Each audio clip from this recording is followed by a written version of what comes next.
여러분, 이러한 정보에 쉽게 현혹되지 마시길 바랍니다. 이게 몸에 좋다, 이 음식이 건강에 좋다는 식의 주장은 대부분 과학적 근거가 부족한 경우가 많습니다. 또한 하루에 4시간만 자도 괜찮다, 4시간 수면으로도 건강을 유지할 수 있다는 말 역시 사실이 아닙니다. 실제로 수면이 부족하면 치매 발병 위험이 높아지며 이는 과학적으로도 입증되어 있습니다.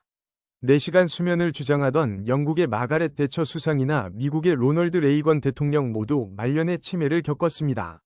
커피가 몸에 좋다는 말도 있지만 동시에 해롭다는 주장도 존재합니다. 특정 음식이 개개인의 건강에 긍정적인 영향을 미치는지는 아직 명확히 밝혀지지 않았습니다. 그러나 분명하게 드러난 사실은 있습니다. 바로 건강 수명을 늘리기 위한 실질적인 방법들인데요. 이는 정신적 강건함과도 밀접한 관련이 있습니다. 여기 3가지 중요한 요소를 소개합니다. 가장 중요한 것은 수면입니다. 두 번째는 식습관, 세 번째는 운동입니다. 수면은 식사와 운동을 합친 것보다도 중요하며 하루에 최소 7에서 8시간은 충분히 깊은 수면을 취해야 합니다. 많은 분들이 건강을 위해 무엇을 먹어야 하는지에 집중하시지만 사실 이 부분은 과학적으로 규명되기 어렵습니다. 대규모 인구 집단을 장기간에 걸쳐 비교 관찰해야 하기 때문입니다. 반면에 우리가 의지를 가지고 통제하고 실천할 수 있는 영역은 운동입니다. 움직임은 우리가 주체적으로 조절할 수 있고 건강에 미치는 영향도 매우 큽니다. 다시 강조하지만 가장 중요한 것은 수면입니다. 수면은 우리가 살아가는 데 있어 기본 상태입니다. 흔히 깨어있는 상태가 기본이라고 생각하지만 실은 수면 상태가 인간의 본래 상태에 가깝습니다. 피곤해서 쉬기 위해 잠을 자는 것이 아니라 자는 것이 기본이고 생존을 위해 잠시 깨어나는 것입니다. 수면 부족은 면역력 저하뿐만 아니라 암 발생률 증가, 심혈관 질환 위험 증가 등 수많은 건강 문제와 직결됩니다. 실제로 1시간 수면이 부족한 것만으로도 심장마비 위험이 24% 증가한다는 연구 결과도 있습니다. 이는 썸머타임 제도를 시행하는 나라들의 통계에서도 확인됩니다. 썸머타임이 시작되어 국민 전체가 1시간 일찍 일어나야 하는 날, 심장마비 발병률이 현저히 증가하는 것이죠.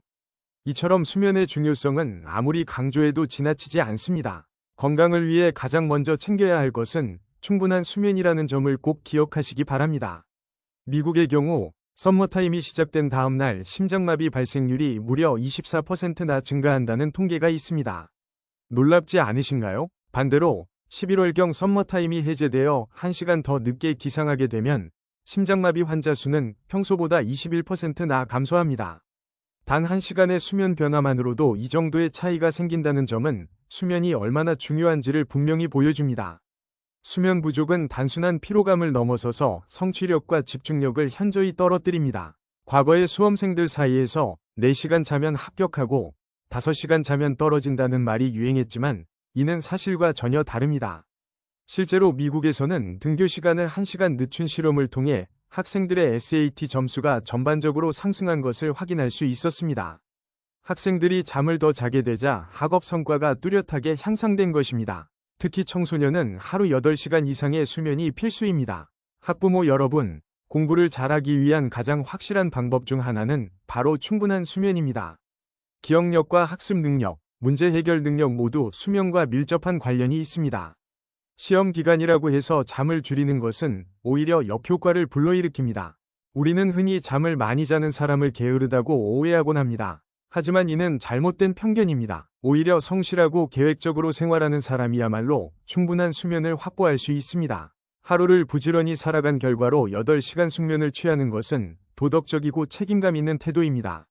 왜 도덕적이냐고요? 수면 부족은 치매를 비롯한 여러 질병과 연결되어 있으며 이는 결국 사회 전체의 건강보험 재정에도 부담을 줍니다.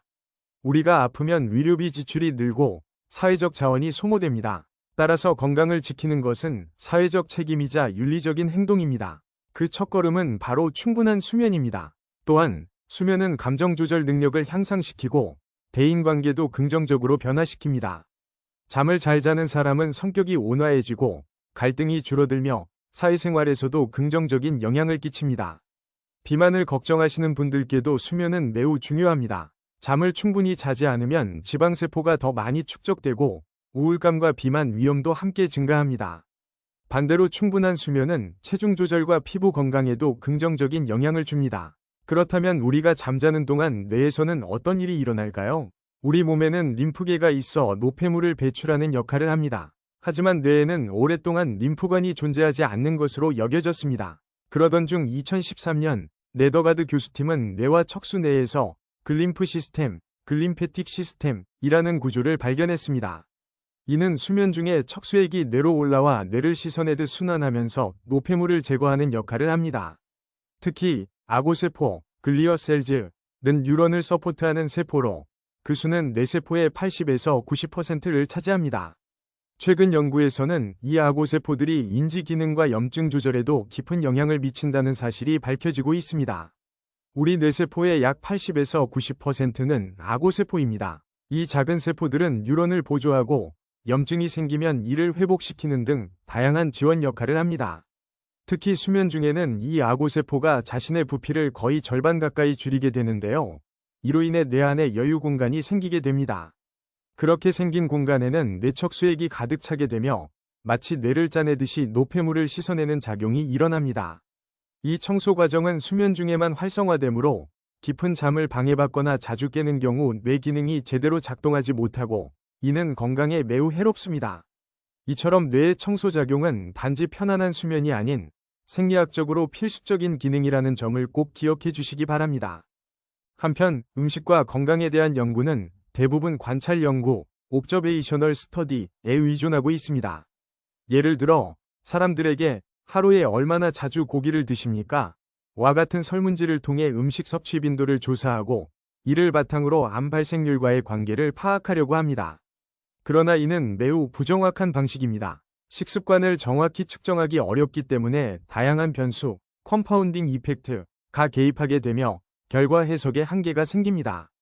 예를 들어 2017년 하버드 대학의 연구에 따르면 붉은 고기를 많이 섭취하는 사람은 대장암 발병률이 17% 증가한다고 알려졌습니다. 하지만 붉은 고기를 즐겨 먹는 사람들은 일반적으로 채소 섭취가 적고 와인 등의 음주량이 많을 가능성도 큽니다. 따라서 이 연구 결과가 오직 붉은 고기만의 영향이라고 단정 지을 수는 없습니다. 이러한 복합적 영향을 컴파운딩 이펙트라고 부르며 정확한 원인을 파악하기 어렵게 만드는 요인입니다. 예를 들어 흡연 역시 실험 연구를 할 수 없는 대표적인 예입니다. 사람들을 무작위로 나누어 일부에게 흡연을 강제하는 식의 실험은 윤리적으로 불가능하죠. 그래서 관찰 연구에 의존할 수밖에 없고 담배를 얼마나 피우는지 묻고 그중 폐암 발생률을 비교하게 됩니다. 그럼에도 불구하고 흡연과 폐암 사이의 관계는 매우 강력하게 입증되어 있습니다. 일부 연구에서는 폐암 위험이 1000에서 2500%까지 증가한다고 보고된 바 있습니다. 반면 붉은 고기의 경우는 17%에 불과합니다. 이처럼 수치가 높을 때에만 명확한 상관성이 있다고 평가됩니다. 물론 이러한 내용이 붉은 고기를 마음껏 먹어도 된다는 의미는 아닙니다.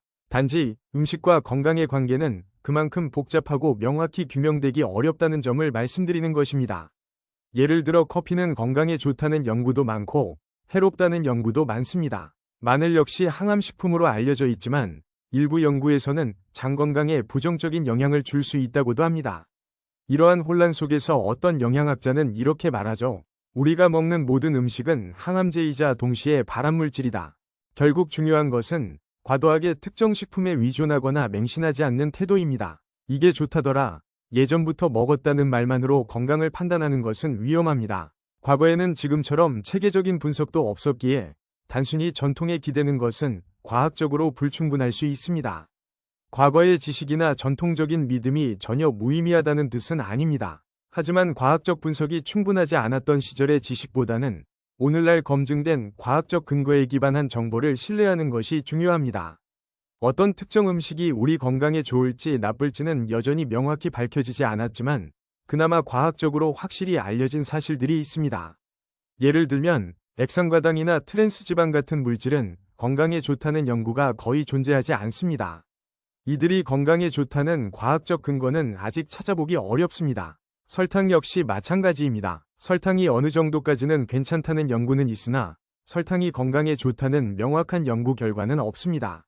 오히려 설탕이 건강에 해롭다는 연구는 수없이 많습니다. 최근 설탕이 첨가되지 않은 음식들이 늘어나고 있는 것도 이런 연구 결과의 반영입니다. 반면 과일이나 채소와 같은 자연식품에 대해서는 다양한 의견이 존재합니다. 어떤 분들은 과일만 먹어도 충분하다고 믿고, 또 어떤 분들은 특정 과일은 건강에 더 이롭다고 주장하기도 합니다. 그러나 이러한 의견들은 아직 충분한 연구를 통해 검증되지 않았습니다. 사실 대부분의 약물도 허브나 식물에서 유래한 성분들입니다. 그래서 자연적인 것은 무조건 좋다는 생각도 지나치게 단순화된 판단일 수 있습니다. 결국 중요한 것은 무엇을 먹느냐 보다 어떻게 먹느냐, 특히 혈당 관리에 중점을 두는 것입니다. 식후 혈당이 얼마나 급격히 상승하는지를 나타내는 혈당 피크는 심혈관 건강에 중요한 지표입니다. 따라서 혈당 피크를 피하기 위한 식사 습관이 매우 중요합니다. 가령 식사 순서를 바꾸는 것만으로도 혈당 피크를 줄일 수 있습니다. 채소를 먼저 섭취하고 그 다음 단백질과 지방을 먹고 마지막에 탄수화물을 섭취하는 방식입니다. 이렇게 하면 혈당이 급격하게 올라가는 것을 방지할 수 있습니다. 또한 식후 2에서 3시간 뒤에 혈당이 얼마나 빠르게 정상으로 돌아오는지도 중요합니다. 인슐린 저항성이 있으면 혈당이 천천히 떨어지고 이는 당뇨 전 단계로 이어질 수 있으며 향후 당뇨병 발병 위험이 높아집니다. 따라서 혈당 피크를 유발하는 설탕, 흰쌀밥 등의 섭취를 조절하고 가능하면 채소나 단백질 식품을 먼저 섭취한 후 탄수화물을 드시는 것이 바람직합니다. 흰쌀밥보다는 현미가 혈당 상승을 덜 유발하므로 더욱 권장됩니다. 또한 중요한 것은 무엇을 먹느냐 보다 언제 먹느냐입니다. 하루 중 식사 타이밍이 건강에 더 큰 영향을 미칠 수 있습니다.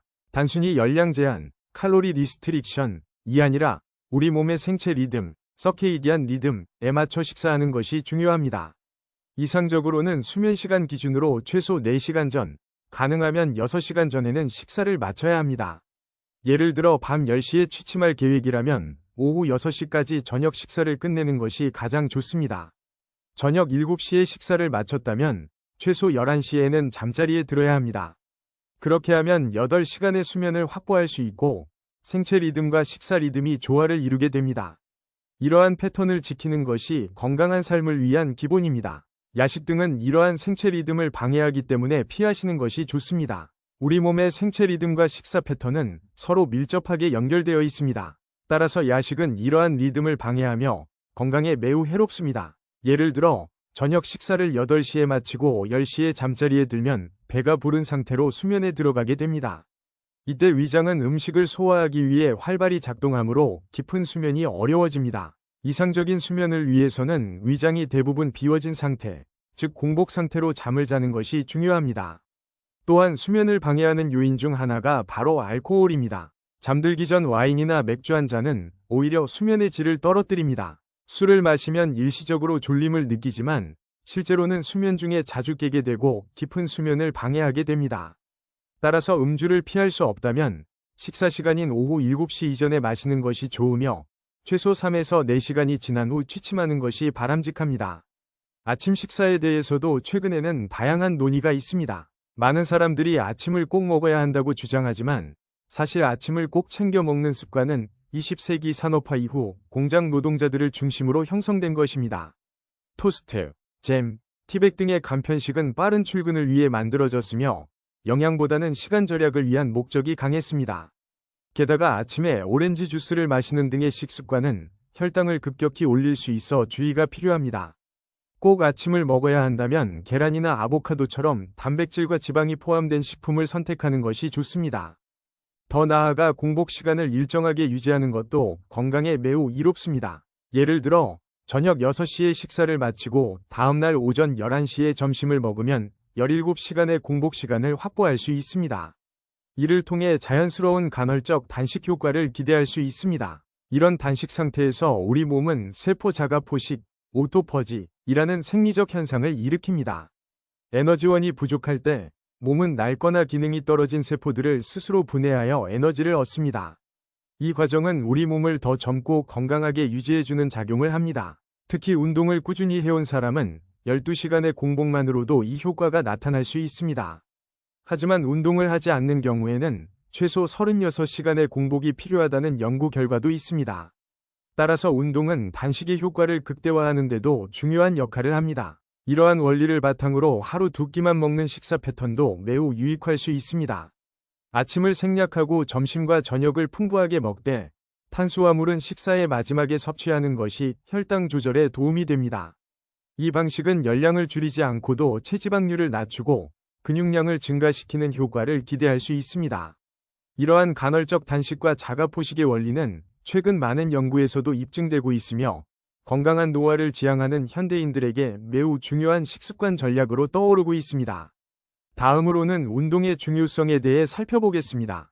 특히 헬스스팬, 즉 건강하게 활동할 수 있는 수명의 연장과 관련하여 운동은 미토콘드리아와 깊은 관련이 있습니다. 건강한 헬스스팬을 유지하기 위해 가장 중요한 요소 중 하나는 바로 미토콘드리아입니다. 미토콘드리아는 세포 속에서 에너지를 생산하는 공장과 같은 역할을 하며 그 기능이 향상되면 신체의 에너지 효율이 높아지고 전반적인 체력도 향상됩니다. 이때 도움이 되는 운동이 바로 제가 강조드리는 존 2 트레이닝, 존 2 트레이닝입니다. 이 운동은 젖산 역치, 즉 운동 중 젖산이 축적되기 시작하는 시점의 강도를 유지하는 유산소 운동을 의미합니다. 젖산은 흔히 통증의 원인으로 오해받지만 실제로는 통증을 완화시키고 에너지를 생성하는 데에도 관여하는 유익한 물질입니다.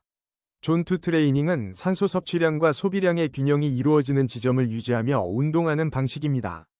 심장이 공급할 수 있는 산소량과 근육이 요구하는 산소량이 일치하는 상태를 유지함으로써 심폐 기능을 안정적으로 향상시킬 수 있습니다.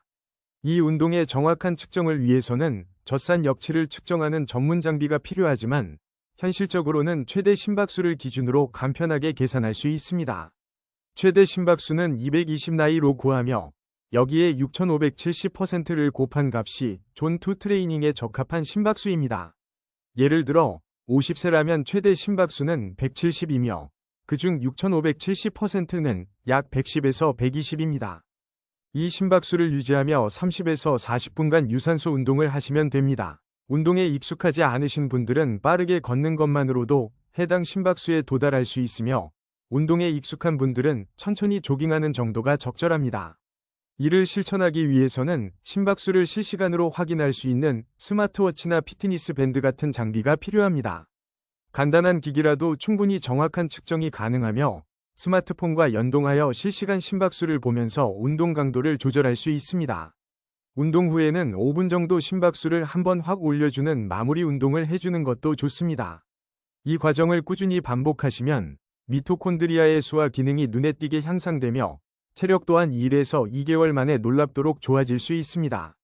이는 저 역시 직접 경험한 사실입니다. 존 2 트레이닝은 실내 자전거, 러닝머신 또는 야외 조깅 등 다양한 방법으로 실천할 수 있으며 운동 중에는 가벼운 명상이나 생각 정리를 하셔도 좋습니다.